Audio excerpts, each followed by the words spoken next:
that you don't, and otherwise we'd just be like a digital camera, wouldn't we, which does record very accurately what is out there visually.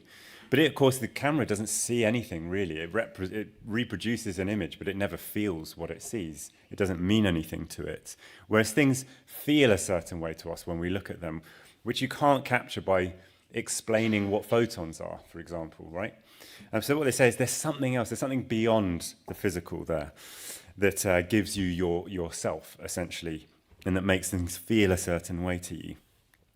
And again, there's similarly the idea of sort of Cartesian theatre is very hard for us to escape from. This is the idea which was coined by the philosophy of mind, Dennett, that basically the way we tend to think about consciousness is as if there's a little person inside your head who is like watching he's like sitting in a miniature cinema, who is getting a projection of what the eyes see and what the ears hear, and is then observing it. And it's that little person, that mini you, that somehow makes it all feel a certain way, right? That somehow takes decisions, and without that, all we are is basically automatons. We're just machines that, just like a digital camera or a microphone, that just register photons and sound waves, etc. But the thing that gives it meaning and feeling is that mini you inside your head. It's just another version of the same idea, really. And you see that it's very, I think we tend to think about it in that way unavoidably almost. And you see it all the time. You see it, of course, in the films Inside Out, very popular films. Very philosophically suspect, I must say.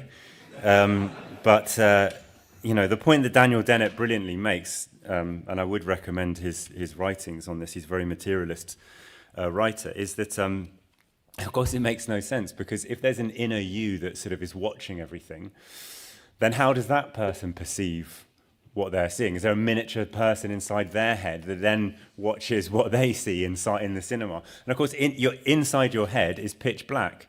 There are no colors. When you see something purple, it's not like a part of your brain sort of becomes purple. It doesn't. It's not like that. I was watching Terminator 2 the other day, which has a lot of relevance to AI. Which we can go into later. But there's also that you see the same thing when it's depicted as if you're inside the Terminator's head. There's always like writing like, oh, target identified.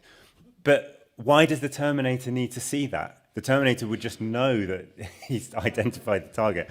It's, again, that reproduces the idea there must be like a mini Terminator in his head who's like watching this display with all the information nicely spelt out for him